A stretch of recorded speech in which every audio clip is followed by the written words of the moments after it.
오늘 내용은요. 예수님의 이름으로 귀신을 내어 쫓는 전도자가 있었는데 그냥 개인적으로 예수를 전하고 예수 이름으로 역사를 일으키는 사람이었어요. 그런데 이것을 예수님을 따르는 제자들과 함께 하지 않았다고 제자들이 어떻게 해요? 쫓아냈습니다. 그것을 예수님께 보고한 내용인데 제자들은 그 사람의 귀신을 쫓아내는 역사에 대해서 이해하지 못했기 때문에 주님을 따르지 않는다도 어떻게 그런 일을 행할 수 있느냐 것이 제자들의 생각이었기 때문에 제자들이 그 사람에게 하지 말라고 금하고 왔고 그리고 그 행적과 그 자신들의 글을 나무랬다는 사실을 예수님께 보고한 내용인데 예수님께서 대답은 어떻게 했어요? 금하지 말라고 말씀하셨어요. 자, 우리가 귀신은 어떤 존재입니까? 우리 하나님 자녀의 원수잖아요. 대적이잖아요. 근데 우리가 같이 하지 않았다고 그 원수를 쫓아내는 그 사람을 지금 금하였다는 것이 우리는 어떻게 생각하십니까? 귀신은 우리가 계속해서 배웠지만은 하나님을 대적하는 그런 존재였잖아요.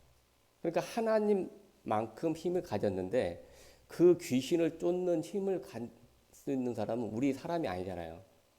오직 하나님의 능력을 가진 사람이잖아요. 하나님의 능력을 가진 사람은 구원받았고 그래서 예수님에게 말씀을 들었고 또 그 능력을 가졌기 때문에 일단은 우리 같은 복음 안에 있고 우리 편이라는 사실을 들어야 되는데 이 제자들은 그런 능력을 받잖아요. 귀신을 내쫓는 것을 봤음에도 불구하고 그런 생각하지 못하고 우리와 함께 예수님을 따르지 않고 있기 때문에 금하였다는 그런 내용이에요. 그래서 귀신은 우리의 원수이기 때문에 서로 쫓아내는 그것 자체만 해도 우리가 같은 편이다라는 걸 알 수 있어요. 그런데 제자들은 그거를 보지 못하고 우리처럼 우리나라도 전부 이렇게 하면 우리라는 그게 굉장히 강하잖아요. 우리 가족, 우리 교회, 우리 나라, 우리 민족. 요게 좀 근시안적인 그런 걸 가지고 살아왔던 것을 어떻게 예수님께서는 우회적으로 가르치실 기회로 삼으시고 그 행위를 금하지 말라고 말씀하셨고 금하지 말아야 될 이유에 대해서 오늘 말씀하고 있습니다. 그래서 예수의 이름으로 능력을 행하고 즉시로 그를 비방할 자가 없기 때문에 여기서 금하지 말라고 했고 그 사도 시대에 귀신을 내어쫓는 하나님의 은사가 제자들에게만 국한되지 않았다는 거예요. 꼭 제자들만 있는 게 아니라 이것은 주님께서 풍성한 은사를 내리시는 시대에 주어진 부스러기 같은 은혜였다라는 거예요. 그러니까 그것을 조금이라도 깨닫는 사람은 그 능력이 나타났다라는 겁니다. 그래서 귀신을 내어쫓는 그런 행위를 금지시키지 말아야 되는데 그런 금지시킨 그 제자들에게 지금 포용심을 가지고 말씀하고 있다라는 거예요, 오늘. 그래서 한 내용적으로 명백한 오류가 없는 한 복음을 정확히 말하고 또 귀신을 내쫓는 게 맞다면은 어떻게 해요? 금하지 말라라는 거예요. 또 악한 것을 악하다고 말하는 것은 선이다라는 거예요. 그런데 악한 것을 악하다고 말하지 못하고 또 선한 것을 악하다고 말하는 것은 악이라는 거예요. 우리는 세상 사람들은 그 분위기에 맞춰서 그런 거를 잘할 수 있잖아요. 말할 수 있는 기회임에도 불구하고 말하지 않는 거. 자기가 목소리를 내야 함에도 불구하고 하지 못한 거. 시대 분위기에 편성하고 또 그런 삶을 살아가는 거. 우리가 한글날을 보면은 한글날이 처음 우리가 학교 다닐 때는 쉬었잖아요. 근데 어떤 분이 없앴습니다. 근데 다시 분위기에 다시 하는 거. 그런 분이 우리나라의 그 위정자들이고 지도자들이에요. 네? 편승하는 거. 우리도 회사에서는 어떤 그런 이치에 불구하고 해야 될 말고 하지 말아야 될 거 말아야 되는데 우리는 그런 거 사람들의 눈치를 보고 저 얘기를 하면 저 사람이 싫어할 거야. 그런 얘기를 하고 말하지 못할 때가 굉장히 많이 있죠. 저도 회사에 며칠 전에 이런 일이 있었어요. 제 근무 장소에 이제 직원하고 이렇게 수용자 이렇게 만나는 것이 허락되지 않는데 그런 것 때문에 이제 다른 안 좋은 일이 생겼음에도 불구하고 교육을 받았음에도 불구하고 내 근무지에 그런 걸 해서 하지 말라고 했더니 그 직원이 저에게서는 태도가 달라진 거예요. 처음에 이제 형 하면 잘 따르다가 이제 말도 안 하고 그러는 거. 왜 네가 그걸 지적했냐. 근데 제 입장에서는 그게 하는 게 맞고 정당했음에도 불구하고 그 사람의 생각에서는 그게 좀 서운하고 그럴 수도 있죠. 그런데 누구나 봐도 그거를 올바른 생각을 가지고 있는 직원이라면 제 입장에서는 그걸 해야 하는 말이 맞다라는 거예요. 근데 제 옆에 있는 같은 팀이었었는데 그 얘기를 침묵하고 있었는데 제가 그 말을 하니까 그 후배 입장에서는 굉장히 서운하게 생각했는가 봐요. 아직까지도 이렇게 저를 그런 안 좋게 생각하고 있는 게 이렇게 태하는 태도가 느껴지잖아요. 그런 게 느끼는데 우리는 말을 할 때 침묵하지 말고 말을 해야 된다. 나쁘다는 것은 나쁘다고. 왜 우리가 세상 사람들 눈치를 봐야 됩니까? 그렇지 않잖아요. 우리 하나님의 능력을 가졌고 세상을 우리가 주도해야 되고 빛으로 인도해야 될 그런 하나님의 자녀이기 때문에 세상 사람들에게 타협하지 않고 우리가 왕따를 당하더라도 할 말을 해야 되는 것이 우리의 사명이고 우리의 본분이고 그것이 나중에는 맞다. 인정하는 사람이 분명히 또 있을 것입니다. 그래서 우리는 이런 예수님의 이름으로 바른 일을 행할 때 그것을 비난해서는 안 된다는 것으로 말씀하고 있어요. 우리는 우리와 한파가 아니라고 해서 우리와 한 교회가 교인이 아니라고 해서 우리와 한 교단이 아니라고 해서 그를 비난해서는 안 된다는 거예요. 그래서 제자들은 우리를 따르지 않고 우리와 하나가 되지 않으면 무조건 틀린다는 편견을 가지고 있었기 때문에 예수님은 오늘 이것을 통해서 그렇게 되면 안 된다라고 말씀하신 거예요. 그래서 예수님의 말씀은 무엇인지 누구든지 그리스도에 속한 자라고 물 한 그릇이라도 주면 결코 상을 잃지 않는다라고 말씀하셨어요. 그래서 예수님을 믿는 아주 작은 자라도 그를 실족하게 하면 어떻게 돼요? 연자 맷돌을 메고 바다에 던지는 것이 나으리라라고 말씀하고 있어요. 그래서 그 얼마나 큰 고통이 있음을 알려주는 건데 연자 맷돌이 엄청 무겁잖아요. 다시 일어날 수가 없잖아요.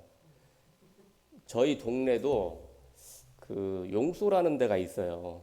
용소. 이번에 이제 추석에 가서 지원이랑 같이 있는데 거기가 얼마나 깊은지 이렇게 이제 저희 동네 사는 옛 이제 조상님들이죠. 우리 그 깊은 거를 한번 시험해 봤대요.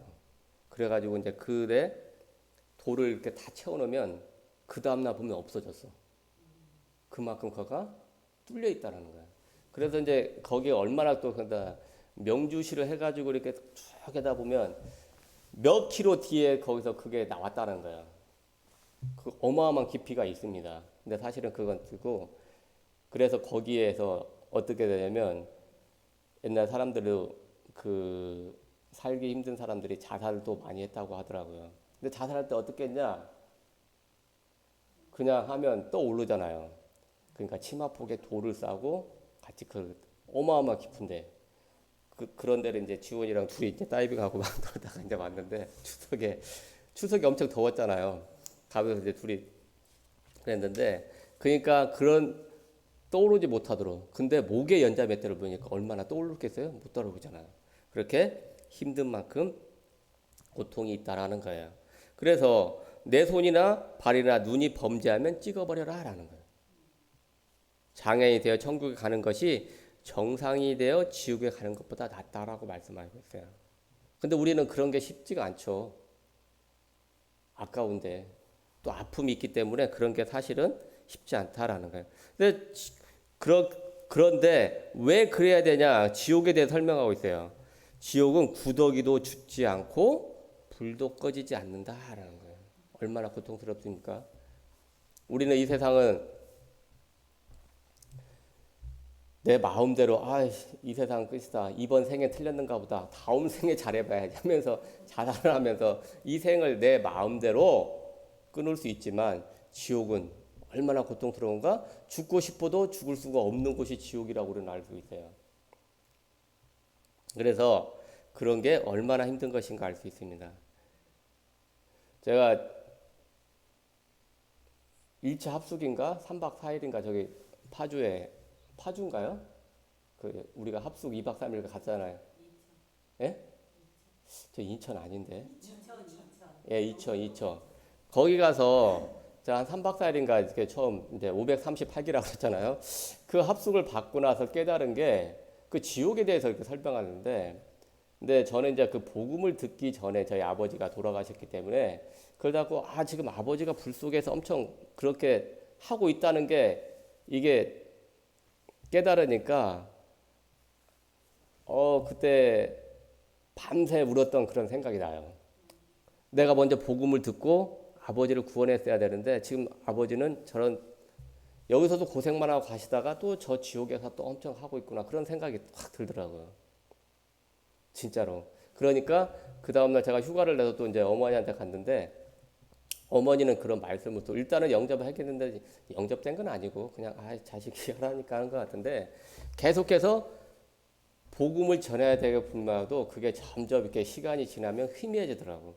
그때 아버지가 그런 지옥에서 고통받고 있다는 그런 생각으로 다시 계속 그게 상기하면 갈 때마다 복음을 전하고 했어야 되는데 그러지 못하고 있는 것 같아요. 그래서 그런 때가 있다. 그런 것을 계속 잊어버리지 않고 우리가 우리 가족을 위해서 또 이웃을 위해서 친척을 위해서 복음을 전해도 불구하고 우리는 그러지 잘 못하고 있는 것 같습니다. 그런데 오늘은 내가 전하지 못한 것을 우리가 전하지 못한 것을 다른 사람이 전하고 있는데 금하고 있다는 것은 말이 안 되잖아요. 그래서 우리가 못한 일을 다른 사람이 하면 같이 기도하고 힘을 줘야 되는데 제자들은 그런 걸 못하고 있는 제자들에게 오늘 예수님이 말씀하고 있다라는 거예요. 그래서 이 성령의 불로 소금처럼 우리를 깨끗하게 해야 될 것이다 라는 거예요. 그러나 소금이 맛을 잃어버리면 무엇으로 짜게 하겠느냐. 마음속에 소금을 두고 서로 화목하라. 지금 세상이 부패하고 있는데 소금을 통해서 어떻게 해요? 깨끗하게 해야 된다라는 거예요. 그래서 지금 세상은 마귀가 지배하고 있기 때문에 어떻게 해요? 더럽잖아요. 그것을 그리스도 빛을 통해서 깨끗하게 정화하는데 우리가 모두가 동참해서 우리가 진짜 복음을 전하면 또 복음이라고 하는데 복음이 아닌 것들이 있잖아요. 이단들이 너무 많이 있잖아요. 다 교회 나오세요. 예수 천국 뭐 불신지옥 다 그렇다고 해서 다 복음은 아니잖아요. 이단들도 있잖아요. 이단들도 똑같은 단어를 사용하면서 똑같은 말을 하면서 성도들에게 접근하고 있고 또 무지한 사람들을 통해서 전도하려고 하는데 그런 이단들만 아니고 진짜 하나님 말씀을 전하면 우리가 같이 기도해서 동조하고 또 힘을 실어주는 게 맞다라는 것입니다. 그래서 결론적으로 말씀드리면 복음이 전 세계에 전파되는 것이 하나님이 소원이라는 거예요. 그렇기 때문에 그것을 위해서 우리를 불렀고 또 많은 사람들을 불렀습니다. 그래서 복음 전파의 방해하는 중요한 요소가 편견이라는 거예요. 편견. 팔을 짚고 또 우리 교단이 있고 그렇기 때문에 그런 파가 나누어지고 편견을 가지고 있기 때문에 그런 편견은 세계 복음하는데 방해가 된다라고 오늘 말씀을 통해서 알려주고 있습니다. 그래서 제자들의 편견을 가지고 예수님께 보고한 내용을 겉으로는 맞는 것 같지만 실질적으로 찾아보면 틀리다라고 지적하면서 여러 가지 오늘 말씀을 해주셨습니다. 자, 그래서 우리와 함께 하지 않는다고 다른 것이 아니다라는 거예요. 다른 것이. 또 예수의 이름으로 복음을 전파하면 그게 맞다라는 겁니다. 우리 교회 안 다닌다고 복음 아닐까? 이거는 편견이고 잘못된 협소한 생각이다라는 거예요. 그래서 잊지 말 것은 절대 우리가 이 세상의 소금이라는 거예요. 맛을 잃지 않게 하고 또 부패하지 않게 하고. 그래서 이 소금을 가지고 정하고 또 짜게 하고 하듯이 복음을 가지고 세상을 정화하고 세상을 맛을 갖게 하는 것이 우리의 사명이다라는 겁니다. 그래서 오늘 또 우리 전도 현장에 나아갈 때 이 복음을 들고 세상에 악한 마귀를 깨끗이 없애는 그런 그리스도의 빛을 발하는 우리 모든 제자들 되었으면 좋겠습니다. 기도하겠습니다. 하나님 감사합니다. 우리의 짧은 생각과 편협한 생각을 깨닫게 하시니 감사합니다. 하나님 오늘 또 지혜 주시고 성령 충만케 하사 현장에서 승리하게 하여 주옵소서. 하나님 우리를 이 세상의 소금으로 불렀듯이 더 많은 사람들이 우리를 통해서 소금의 역할을 할 수 있는 참된 그리스도 안에 있는 제자로 변화되게 하여 주옵소서. 이것을 우리가 빛을 발하게 하시고 성령 충만케 하실 줄 믿고 감사를 드립니다. 오늘 또 승리하게 하실 예수 그리스도 이름으로 감사하며 기도합니다.